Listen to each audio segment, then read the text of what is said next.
Hi, everyone. Thank you so much for joining us for yet another monthly interview with one of my fab friends out here. Amanda Reddy has been the wonderful executive director of the National Center for Healthy Homes for many years, and we're going to hear her journey and story soon. But Amanda, I was trying to remember, we've known each other for a while, and I was trying to remember, when was that first time? When was that first meeting or whatever? I'm sure it had to do with Rebecca Morley in some way, shape, or form, the last ED of your organization. But I also think it's a beautiful thing when relationships kind of start and you don't necessarily have an immediate start. It's just kind of one of these natural integrative things. That's right. So it's been a pleasure and it's so awesome to sit down and talk with you today. So welcome. And I was And I thinking, don't, yeah. I don't remember the first time either. I feel like we've always known each other, and confession and say I knew you long before you knew me, because you were always popping up in my inbox when I was still just a research scientist in New York State. So I don't remember when it was, but I do remember the first time I met you. I was like, oh, I'm Oh meeting Nse. gosh, that's I'm so meeting funny. her. Well, Felt like I I was was, meeting sort of a celebrity, oh, that's one of my funny. public health heroes. So that's great. And I also wanted to say congratulations on 20 years. That's an enormous accomplishment. Having been, I think I'm in my 5th year now as ED. So I know exactly now what that takes to make it work for that long. And the Children's Environmental Health Network and the entire field is just, it's an honor and a privilege to have had your service for that long. Thank you, Amanda. Very, very sweet. And everyone should know we are actually also from the same neck of the world. We are both Yeah. from the kind of Western New York area, which is also a fun tidbit. So that was fun to kind of find out, or at least central to Western, right? So that's awesome. But yeah, National Center for Healthy Homes was extremely lucky to find you. I remember when they were searching and searching and just trying to find that right person for the right time of this organization. And who knew we were all going to be weathering the type of storms that we are in this day and age. And we'll certainly get into some of that, but maybe you could just start sharing just your journey, just your public health journey, just kind of what got you to this place and this passion. Sure, absolutely. It's funny when we've known each other so long, and I don't think I know your story either. So you'll have to share that with me at some point. So you may not know this about me, Nse, but my undergraduate degree was in neuroscience and behavior, and I loved it. I can still talk really passionately with anybody about how your brain works. I really, really enjoyed it. And after I graduated from college, I was working at Massachusetts General Hospital in Boston, working with a wide variety of patients, stroke and Alzheimer's patients, but primarily with stroke patients, investigating working memory and other language deficits. And that work often involved going to people's homes. We would try to sort of relieve the burden of people having to travel to the hospital to get tested for our studies. So we would go and do home visits with them. And before we'd go out and meet a new patient, you might review a record and sort of see where their lesion was, what the size of it was, where was it located, and try to sort of get a picture of what the deficits you might be experiencing would look like. But what I quickly realized was that medical record was not actually a good predictor of what I'd be walking into. That what mattered a lot was, did people have good access to healthcare? Did they have good family or social supports? Was there a church community that was helping bring people to appointments or, keep them on track with their rehab? They have other stress preventing them from really recovering fully. And I didn't have the language at that point, but what I was really observing was the social determinants of health. That's what we'd call it now. And so I had been on this track. I was going to get an MD, PhD, and then I started observing this. And I thought to myself, you know what? I would really love to be on the side where we are preventing these outcomes, right? I don't want to just be on the side where we are sort of observing these outcomes or helping people on the other side. I want to get into it. There has to be a field that does that. And so as I started in my travels looking around, I discovered public health sort of by accident. I think a lot of us grow up and it's not a field we hear about, right? A lot of us hear about medical school and other kinds of options, but public health wasn't something I had heard a lot about. I discovered it and decided it sounded like a great fit. And so I also made the sort of bold decision that I was going to do my graduate degree abroad. So I chose to attend the London School of Hygiene and Tropical Medicine. Wonderful experience. I love to tell people it was a very small school. I think we were about 650 students and we came from over 100 different countries. So a really sort of rich, diverse way to experience public health for the first time. And I went there thinking I was going to work on clean water issues in developing countries. It was one of the reasons I had chosen the school. that was something I was really passionate about and felt like I could make a big difference. But I arrived there with an interest in public health and a background in neuroscience, and I knew SAS and Stata, right? I knew statistical programming. And my advisor said to me, you know, we have this ongoing study where we are looking at really low level exposures to carbon monoxide in residential environments and impacts on working memory. And you already know all these tests, right? Would you be interested in joining the team? So it was sort of this like ready-made dissertation. And I thought, well, I'd be a fool to pass that up, right?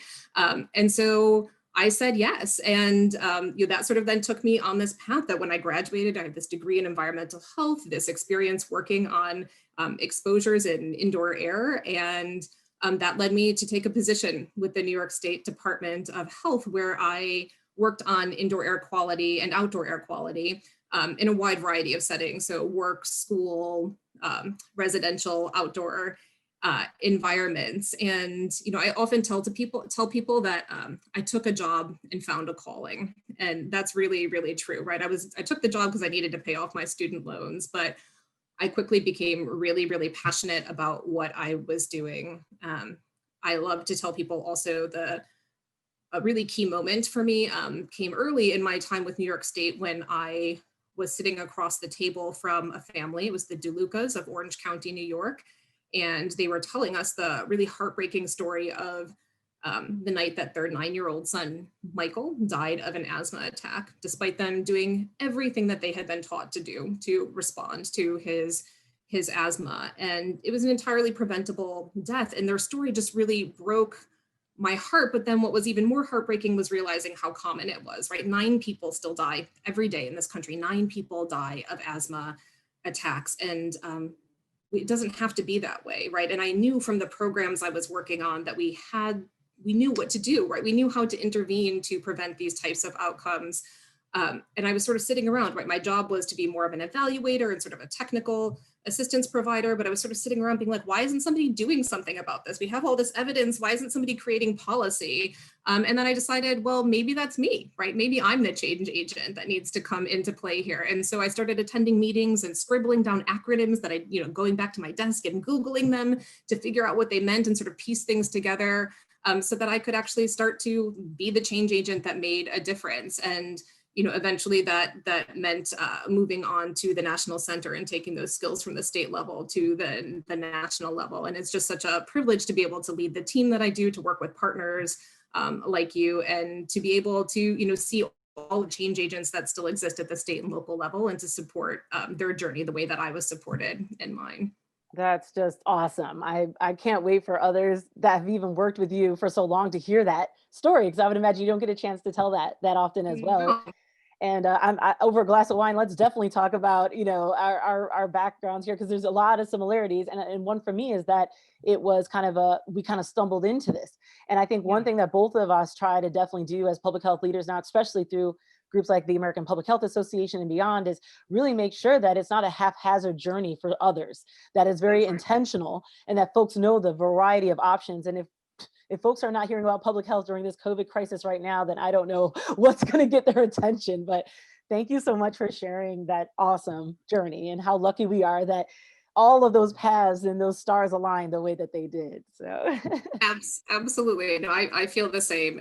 But to those, if you're a young person listening, if you do stumble into things, that's okay too, right? Like, I think that's great, right? Stumble into an internship with CEHN or NCHH or any of our partner organizations, and you might just find your calling. It's a very good point. And also having a bit of confidence in that inner voice, right? Because it's hard, right? When you're just starting out, you don't know, and that decisions have ramifications, and at the same time, you're trying to pay off loans, and there's a lot of things going on, trying to establish yourself in your beginning of your career. But you know what? I've also found your inner voice usually won't steer you wrong. And at the end of the day, you can learn from any situation, whether you stay there long or not, right? There's always a lesson learned. So really good. That's right. So we're just coming off of the National Lead Prevention Week, which National Center for Healthy Homes is just an awesome leader on. And I know it's been quite successful yet again, and another way to rally the trees and remind people that this is a huge children's environmental health issue and others that has not gone away. Why do you think, after a century plus of knowledge and science and strategy and and even funding, being invested in communities, why are we still witnessing the high levels of blood lead levels that we are? Yeah, it's a great question, and it's an important point too, right? Because I think some people, especially prior to the Flint crisis, sort of thought about lead poisoning as a problem that we had solved in the past. And I always like to start by saying there's some good news here, right? The good news is that lead poisoning is a problem that we can solve. We know how to find the problems. We know how to fix them. We know what policies work at the national, state, and local levels to really make an impact. The bad news is that although we've made a lot of progress that way, we have invested the bulk of our resources into responding after children have been exposed, right? We wait for a child to show up with lead exposure before we go in and intervene and fix the problems that are in their home. But if we are serious about really solving this problem of really ending and eliminating childhood lead poisoning, and we can do it, right? We do know how to do it. We need to invest in primary prevention. That means, finding and fixing the problems before children get harmed, and in all of the places that they might get harmed, right? Your organization and mine right now are working on increasing awareness about the fact that many homes are not just places where people live, but they may be places where children go for childcare, right? That they are workplaces for the staff who provide that care, and they're the childcare environment for kids during the day. So we need to fix the sources before they're exposed. We need to fix the sources in all the places that children are harmed. And if we can do that, that's going to help kids today and for generations to come. It's going to it's going to require a considerable investment to do it, but we just have to create the political will to get it done.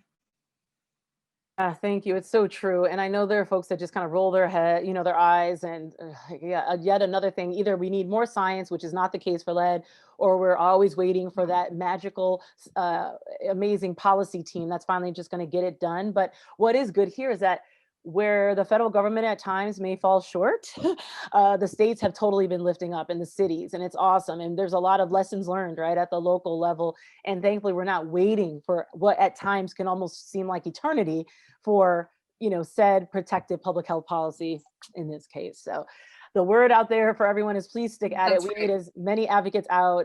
Lead is still an issue. We need to end it, once and for all, and get very serious, get that political will going, vote, get people in who you believe actually follow the science and, will help support public health and our health departments in doing what they need and getting the capacity they need to really be the change agent, so we can move on to many of the other important issues once we know That's that right. this one is a little bit more handled. So thank you. In this series, we have not had a chance yet to talk about the National Environmental Health Partnership Council. So I thought, what better time than when to talk to you, one of our current co-chairs, about that. And we're both leaders in that. So Amanda, could you tell us a little bit about that council and just kind of what our aims are and what we're trying to do out here for the better good of the public? Absolutely. And, Nse, you and I sit on a lot of different groups, right? And so I'm probably not supposed to say this, but the National Environmental Health Partnership Council is one of my absolute favorite groups. And the reason for that is the council exists really to bring together a diverse set of stakeholders and national voices for organizations that are really deeply invested in creating healthier environments. And we do that through a number of aims. So one, it provides a forum for us to build that collective voice, right, for environmental health, recognizing that we are stronger together, right, if we bring our voices together, and to really help to put our resources and our voice behind priority environmental health issues so that we can also work together to foster and coordinate our activities, again, so that we're not working against each other or competing with each other on messages or impact, but we can really improve and align our communication, generally create momentum and awareness about the importance of environmental health in everyday life. You mentioned earlier, hopefully that's obvious right now that whether during times of stability or times of crisis like right now, when we're seeing the effects of pandemic or wildfires or hurricanes on residents and communities, of how environmental health really does protect the front line, but also just saves lives, improves the lives and health and well-being of of residents. So the Partnership Council also, so it provides some formal opportunities for us to work together as a council for activities like the Environmental Health Playbook that really lays out the components and benefits of a robust environmental health system and what that looks like at different levels, and how we need to be investing to make sure that that exists in every community. And what that also looks like for priority issues like climate change or housing or clean air or food safety, right? Provide some use cases. But the council also, one of my favorite things about it is it also provides a springboard for lots of activities and coordination that aren't officially part of council business, but just come up because we all happen to be in the same space together talking to each other. And I know my own organization has collaborated in formal ways with nearly every member of the Partnership Council over the last couple of years. And of course, that includes the Children's Environmental Health Network. And the work that we've been doing together in home-based childcare facilities is work that maybe my own organization wouldn't have done, or if we would have been in doing it, but without the collaboration, it wouldn't have been as effective, right? As we were partnering with you, Association of Family Childcare. So that ability to really coordinate, collaborate, and to align work not only creates new opportunities and for us to do it in a much more impactful way.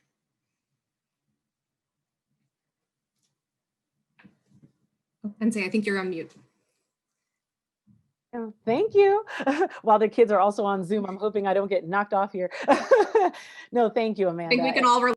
Oh my gosh, for sure. And we'll all continue to let you all know about the wonderful resources that will continue to emerge from this council and activity. We're all about not just sitting around a table and just talking about what should be done. We're actually all about activating the strengths and leveraging the collective of a wide variety of size and funded, and even as far as the longevity of groups sitting around the table that all come from a unique perspective where we know we can have value added. And as Amanda added, it was a direct result, I think, of us having a chance to really sit down and talk about some priorities where we were able to now foster a wonderful funded amount of work from the JPB Foundation, which we appreciate because we're changing the realm of that situation in home and center childcare, along with other opportunities there to bring lead prevention strategies, low cost, to them and show that this is actually realistic and doable. And I'm very excited about the many other opportunities in the future that no doubt will continue to grow just from that. And that's just one example, I'm sure, of many that are happening. So Amanda, it's no surprise, we've talked a lot during this pandemic of ours. I call it the syndemic, actually, when you combine climate, racial injustice, and structural systemic racism, poverty, and now COVID-19. And so any family in definitely the US, a lot of families can relate to all, most can relate to most, and then all of us can relate to COVID for sure. That's something that we can't run away from. We're all impacted, maybe at different intervals. And yes, we are able to still work from home, and our kids are okay, and we're still eating, and and probably adding our support to others where we can. But there are many other families that are not doing even half as well, and it's extremely stressful. There's so much of our underbelly that has been exposed during this time. It's it's quite overwhelming. It was overwhelming before COVID of where to prioritize our attention, right? In limited capacity. You and I talk about this often. Any advice you have for how you've decided or in process of, or how we might just think about how do we navigate, not just now, but into the next, 12 months, 18 months. We don't know the status of the election yet. Maybe by the time this airs, we will. We don't know, what the economy is really going to do. There's a lot of people that have to get back to work. Some of these places have gone under, nothing that none of us don't know. And then at the end of the day, we still have to do our important work of protecting our public, and in this case, protecting vulnerable children and other vulnerable populations. Any sense of how do we help align, realign, reprioritize, and collectively build on our strengths together while there's so much distraction, good, important work, but so much keeping our eyes and attention right now? Yeah, it's an important question, and I can't pretend to have all of the answers here. The struggle is real for me as well, but I think sort of three things come to mind for me here. One is the work that you were doing was important before, but hopefully the importance is even clearer to you now. So keep it up, right? The world needs you to sort of stay the course, and these issues that we are working on are even more important now. And so just stay the course is one message I would have for folks. The second thing that comes to mind, first of all, I would make a plug for housing, right? If you're trying to figure out where to invest your resources, my answer is always housing. Of course, housing is one of the most well-documented social determinants of health. And part of that is due to the amount of time we spend there. That was 70% of our time on average pre-pandemic.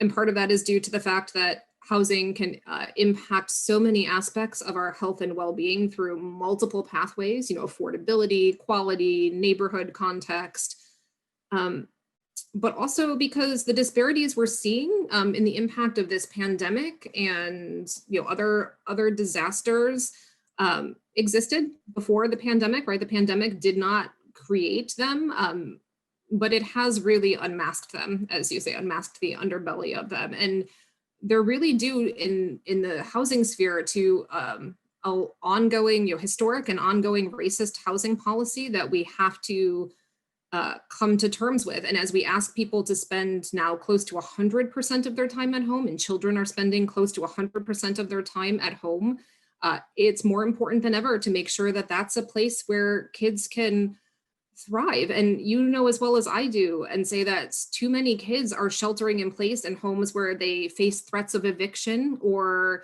with unsafe lead hazards or environmental asthma triggers. So making homes safer, healthier, more affordable, it will improve health, reduce stress for kids and their caregivers, will help children arrive at school, whether that's on Zoom or in a physical school building, ready to learn, unencumbered by lead exposure or, having to miss school because of asthma attacks that are preventable.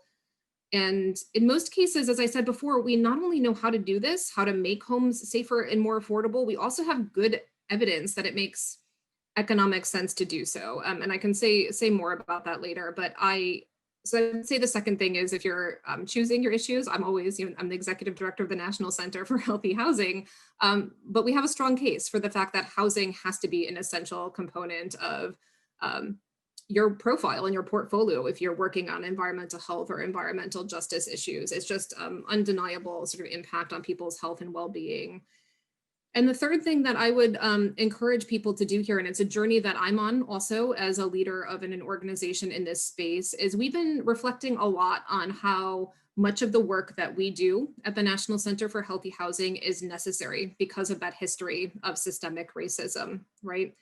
Because of that ongoing history of racist housing policy. And we've gotten really good at responding to the effects of racism, right? We know, as I said already, we know how to find the hazards, we know how to fix them and address them. And that's important. And all of you out there who have pioneered that work, and made so much progress, that's deeply, deeply valued. But I think we have to acknowledge that we know a lot less about how to actively work to dismantle the systems that make our work necessary. And I think that that's necessary and important and overdue shift in our field of healthy housing and environmental health at large, to really make that transition from focusing on diversity and some of the other ways that we've talked about this in the past, to learning how to become actively anti-racist, to look to others who've been doing the work in this space to dismantle these systems, and to not only learn from them, but join the fight with sustained action, right? This isn't about putting a statement up on your website. This is about really committing to sustained action and learning. And, I'm happy to share that at NCHH, we have taken this really seriously. Our new strategic plan, which is hot off the presses, we just released it last month, embeds that shift from a focus on diversity to a commitment towards anti-racism as one of the goals in our new strategic plan. And we have some ideas of what that means for us, but we also know that we have a lot to learn. And so we're really looking forward to joining with public health leaders, at the national, state, and local levels to be on that journey with us, so that we can learn from each other, support each other, as we work to make that shift. It's a hard one. It's challenging to talk about, but I think that there are enough of us that we can support each other. And if it's not too personal, and say, I'll just highlight, I think the relationship that you and I have and that we have with some of our other colleagues in this environmental health space has been really important to me as a leader, right? That we can talk to each other on a private phone call or email and sort of check in, like what's working, what's not working, what am I struggling with, or call each other out if, we sort of see each other sort of, needing some feedback, or, we can be in a meeting with each other and exchange a look or a text and know that if one of us speaks up, the other one's going to have each other's back, right? And amplify and sort of support that racial equity lens that is often missing in these meetings, right? I mean, like I think we're both on the same page here. Like I'm tired of going to meetings talking about lead poisoning or asthma and not talking about racism, right? That we cannot continue to have these discussions and pretend that we're serious about solving these problems if we're not really willing to tackle the root causes. So it's challenging, but I think that those are sort of the three things that I've been using to sort of guide my my energy and efforts. Well said, Amanda, as usual. And it's so true because at the end of the day, we seem to always find things that we want to invest in as a country, right? We get it done. Somehow we figure it out. Certain communities certainly get whatever they want when they want it. And yeah, there might be ramifications. Maybe we don't spend money in other areas. I would equate our schools, our K through 12 schools and our early learning in that, as well as our housing. You have to have somewhere to dwell in order to function, right? We have a homeless problem, serious crisis in this country. It's been there, now it's getting worse. And now there's worry about homeless folks, potentially helping to spread disease, but that shouldn't be the impetus for helping them and trying to assist. And then there's all these gross assumptions made of how these folks got into these predicaments. There's a long range of, including mental health issues that are not addressed, right? So yeah, I'm beyond tired as well. And if there's one thing after 20 years of observing and listening and still learning for sure, I want to be a part of this tipping point where we at least get closer to the aggressiveness, the urgency. Yes, asthma, the biggest chronic health issue among children. If you can't breathe, that's a significant problem, and it's going to impact your educational journey. It's going to impact your hobbies and what you decide to do, your confidence level, and not even getting into the economic stress and anxiety it brings to yourself and your family, days off of work and all that. Same thing with lead. We should not be talking about this, but we are. And I know that there's a lot of other wonderful advocates out there that have had enough as well. So I'm hoping that actually getting into the next question, this is part and parcel to this.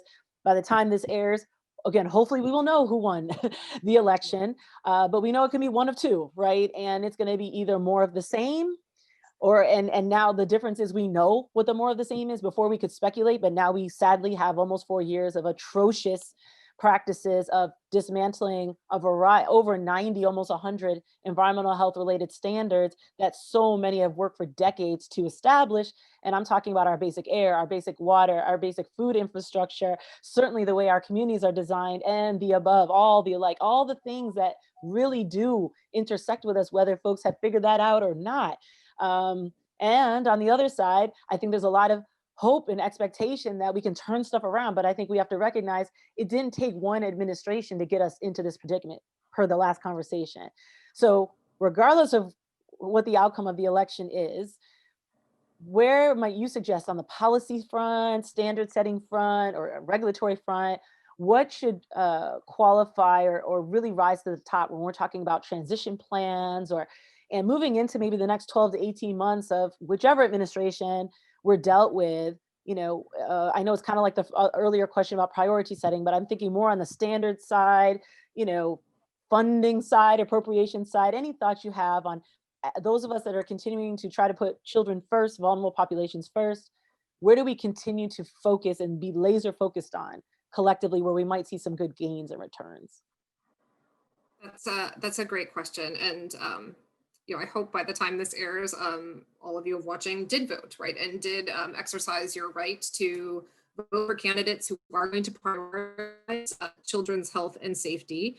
But elections, I'll say two things. First of all, elections are not the only time that you can make your voice heard, right? You can talk to your elected officials at the national, at the state, at the local level about why these issues are important to you and why they should be important to your communities in the states that you live in at any time, right? And I was just saying a few minutes ago about how healthy housing policy makes good economic sense, and that's true. We have amazing tools and fact sheets that we can help you, and organizations like the Children's Environmental Health Network, like the National Center for Healthy Housing. You mentioned APHA; they do a lot of work. We all do a lot of work, and we are here to help you if on your journey. If you want to talk to your elected officials at any point to equip you with the information that you need to tell the story about why this matters. And you showing up in their offices does make a difference. It really does. We hear that time and time again. And so, yeah, we can share tools like our colleagues at Alterum have the valueofleadprevention.org tool. That's valueofleadprevention.org.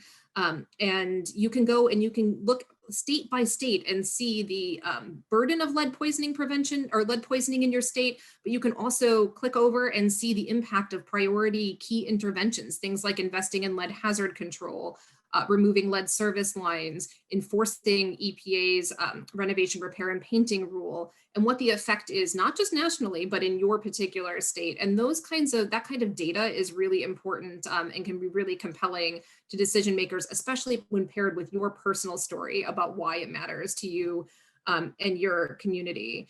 And I'll also say that, regardless of whether the candidate or candidates that you wanted won the election or not, it's important to stay involved. These issues can and historically have had bipartisan support. When you can save money by doing the right thing, that's not a red issue or a blue issue anymore.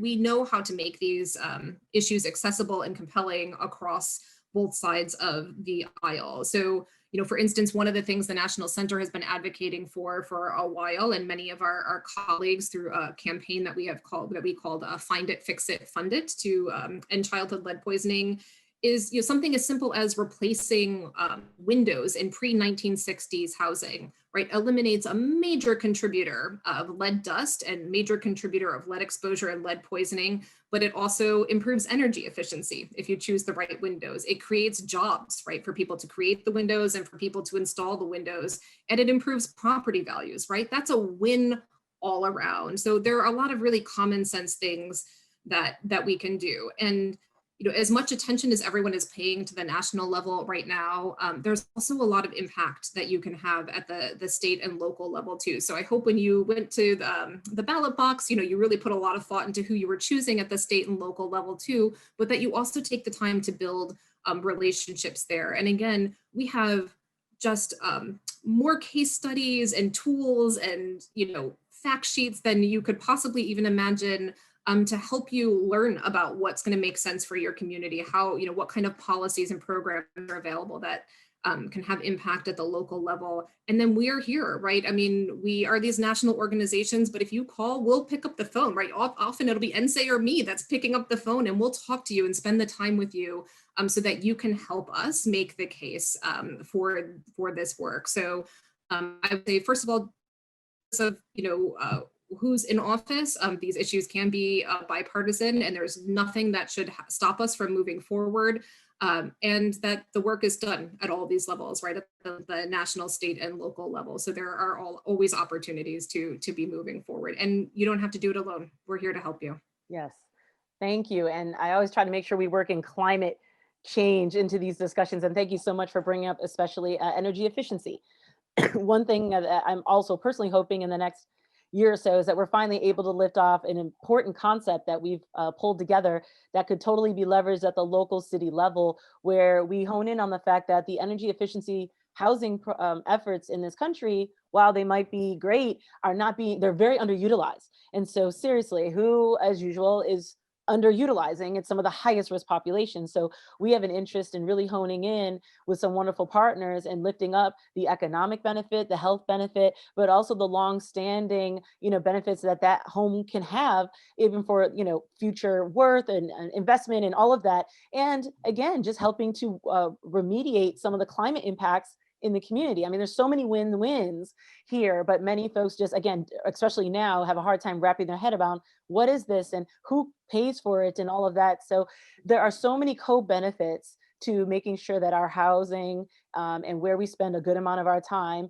is up to par, health being one of many. And we definitely are very in tune as parents, as consumers, as people, taxpayers, that, we all don't have just a huge amount of money to just spend frivolously. We have to be very intentional. So thank you for bringing those important issues up. And, with the impacts of climate change, and all of the climate related events that come with it, we're spending a lot more time at home because of the pandemic right now, but we spend a lot of time in our home environments too, in address, responding to the effects of climate change, even just heat events, right, drive people indoors. So the relevance and importance of those home environments is only going to increase in importance and urgency as we move forward. Yes. Thank you. Thank you.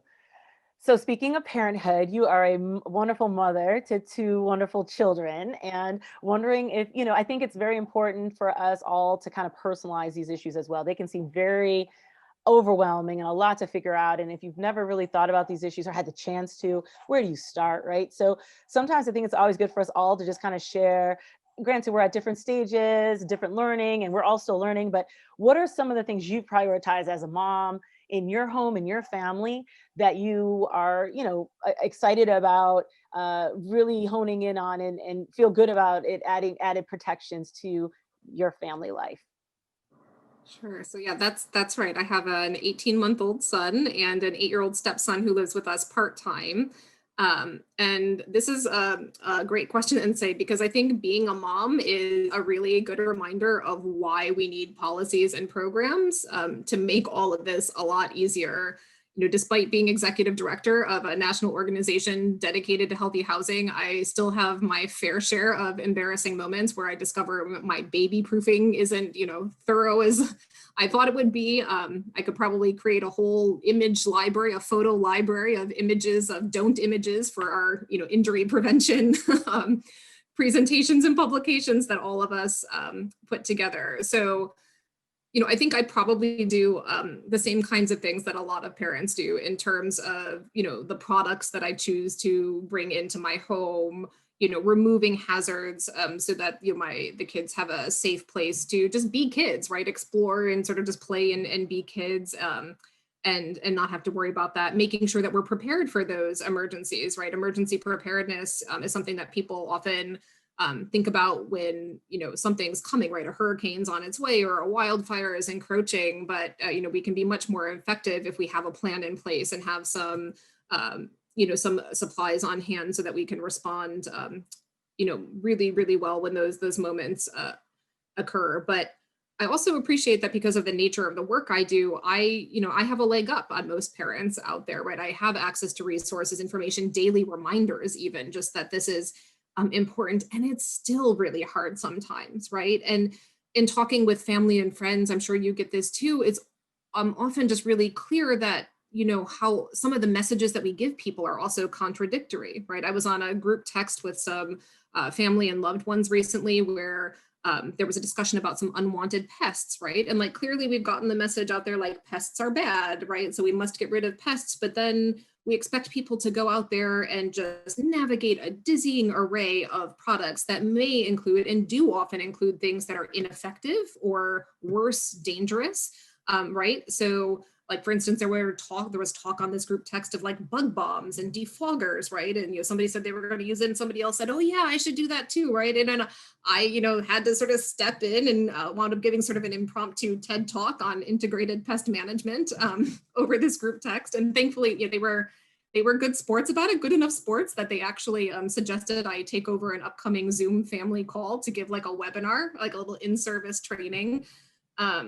And the other part of that too, I was joking when they said, and they actually asked, could you do this? That my 8-year-old stepson could probably give a good part of that lecture, right? And so I think that that's something else that I do, is that we also make sure that the kids understand why we're doing the things that we're doing, right? So that they can contribute to the household and help make it safe, but that when eventually they are renters or homeowners or landlords, whatever their path, however their path takes them forward, that they know the right things to do too, right? That they have those practices in place. But by no means do I have it figured out. I have these daily reminders. I have all of the resources, and I make a lot of mistakes too. So I think that just argues for, again, the policies and programs that make this easier, right? We should just have housing that is safe and have products out there that are safe for people to use, so that it makes it easier on all of us.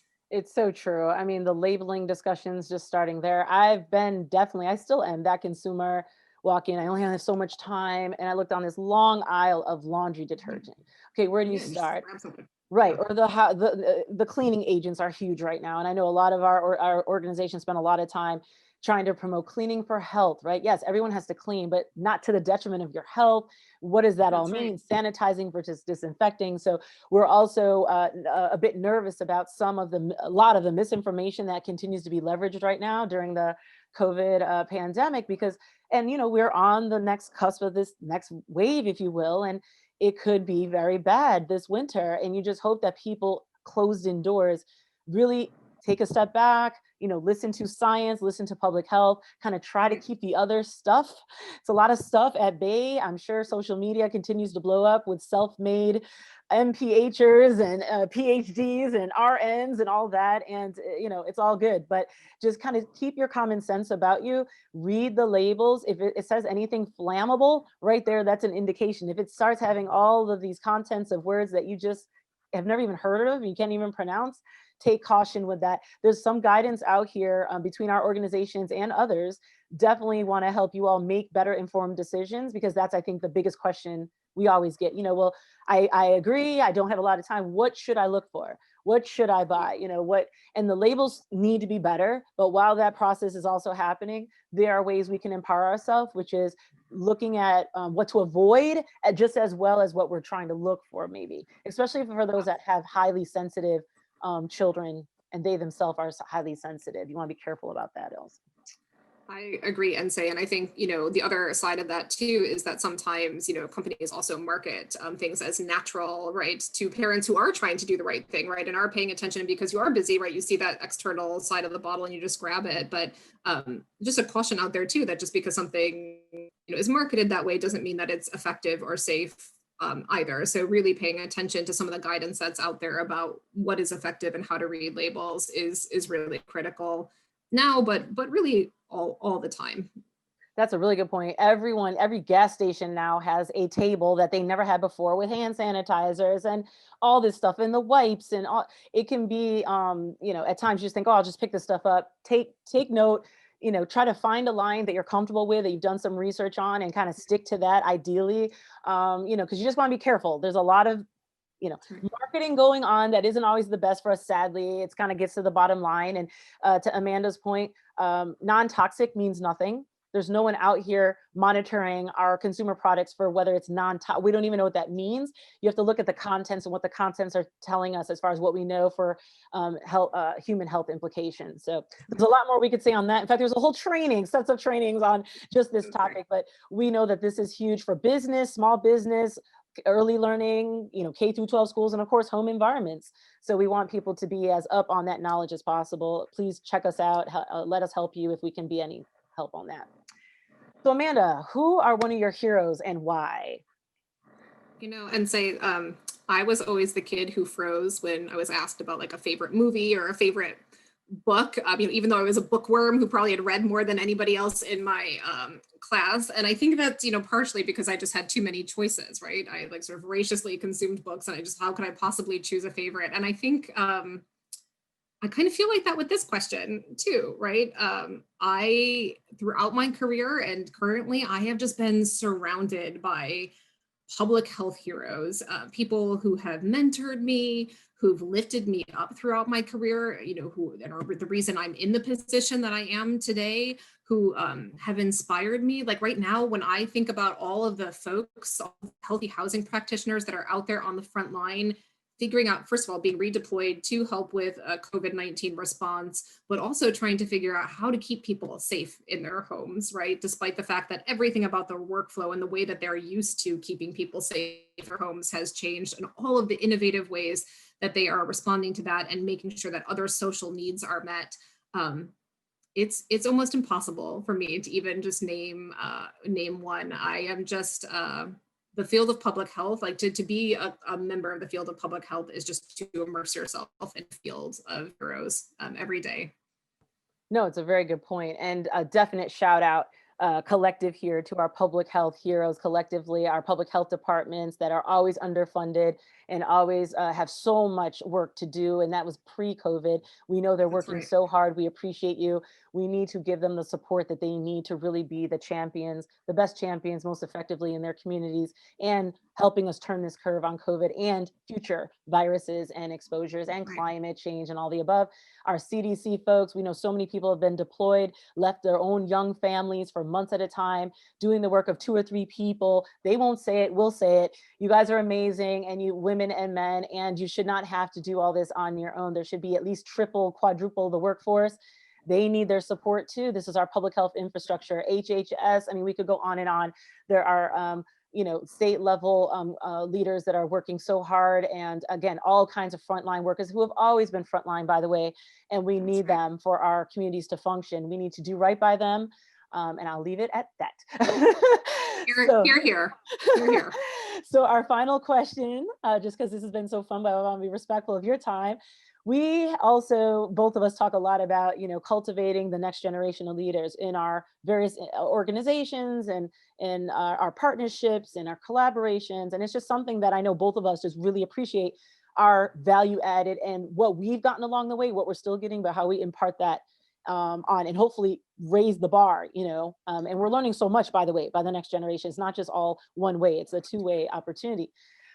As younger professional or emerging professionals in the public health space are listening, what might be some advice you have for them right now navigating concerns about jobs, concerns about, I'm about to graduate this spring, whether it's through a virtual or an on-site. I've even had people come and ask me, should I just go back to school and get a second master's degree? Because Oh. I'm worried about not being able to pay my bills and not landing a job for 6 months. Any advice you might have for those folks and helping to temper their anxiety a bit? Well, sure. First, advice, but also a call to action, I think here. And what I really want you to know is that you have power and you have wisdom, and we urgently need you to use both, whether you're in the workforce or decide to go back to further your education. And just do not let anybody ever tell you different or stand in the way of you using either that power or that wisdom. I would also add that other people have wisdom too. And so you will benefit greatly, right? I remember what it was like to feel like I had all the answers, right? Like, get out of the way, I'm going to change the world. But I'm here to tell you that I think you'll benefit greatly if you learn to trust your own wisdom enough to also listen in addition to acting. So I think that that's important too. And hopefully, as Nse mentioned, we'll have the wisdom to listen to you too. And I think, we're trying to do that. I know both of our organizations, many of our partner organizations offer internships, right? And I can tell you right now, I've got a 10-person staff right now. 3 of our staff members are former interns, right? So if you're not quite done with schooling, an internship is a great way to not only get experience, but also establish a relationship with an organization that can move you into another job, or, whether with that organization or with a partner organization, and say, I'm so impressed with the work that your organization has been doing to try and lift up the voices of the next generation and help them sort of find their own passion and priority issues that they want to work on and help them on their way. So I would say take advantage of those resources too. And I think that if we can do that, or if we can harness the collective wisdom and power that we have together, all of the energy that you as this coming generations have for issues like climate change and racial equity, I'm excited actually, because I think we're going to be able to take on and solve many of the problems that seem insurmountable right now. And so I would also just say we're ready for you. Right. So don't hold back and reach out to people like Nse and myself. Another thing that I do, I'm sure Nse you do this too, is I love to sit down with young people too and just talk about my own journey, right? About all the different steps I took to help people figure out, do they want to try out a stint in local or state government? Do they want to, try nonprofit? Do they want to try the academic world?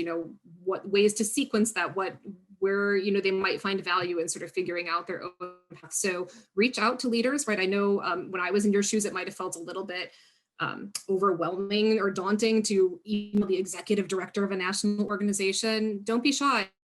we'll reach out. You might email us a couple of times. We're busy, and we're moms, and we're balancing a lot of things, but follow up. And many times, a lot of us are happy to make time to sit down with you, to share whatever wisdom we can to help make connections, introduce you to other colleagues who may be able to help you on your way. So I said earlier, you're not alone. That's absolutely true. And like I said, we're ready and we're waiting for you. Yes. We really, really need as many voices and energetic, creative spirits as possible. This work is a lot. It can be quite overwhelming and daunting, and burnout is real in nonprofits. Yes. So we are also losing amazing leaders. I'd like to lift up Cecil Corbin Mark in particular, the deputy director of WEACT, who we just lost just previous to this recording. My first interview was with Peggy Shepard, another wonderful champion and mentor of myself. She was the very first interview I did in July of this year. That organization is, I'm sure going through a lot. Our field, our environmental justice field is navigating a lot, and we are losing amazing champions and leaders. We all know that the next day, if you will, is not necessarily promised. So I've always been taught, within reason, you don't want to, diminish your health and well-being, but you have to give it your all. I mean, if we're not working for a bigger purpose, then what are we doing here? What are we trying to do? There's more than enough positive light to shine for children who you may never mostly meet, but just to know that you're on this side, and trying to do all you can with what we have, and continue to force the hand of political policy that's truly protective and establishing communities that are truly nurturing, so that everyone has that basic, fundamental, more equal start. We all know that the early start of a young child has a lot to do with how that young child develops into adolescence and adulthood, mental health wise, physical wise. There will be outlying situations, no doubt. But for those things that we can control, those things that we know better to do, we have to be those responsible adults in the room. Amanda, you are quite a force to be reckoned with. It's just an honor and privilege to call you a friend, and to laugh together, and to talk about some hard things together and navigate this space. And thank you so much for sitting down with us today. I hope that our discussion was helpful to our audience, and best of luck. We hope everyone continues to be well and stay well as we move into the winter months. Thank you so much for having me, and right back at you, and saying congratulations again on 20 years. I can't wait to see what you're going to do the next 20, but I hope to be a part of it. I hope to be a part of that story. Of course. Thank you all so much.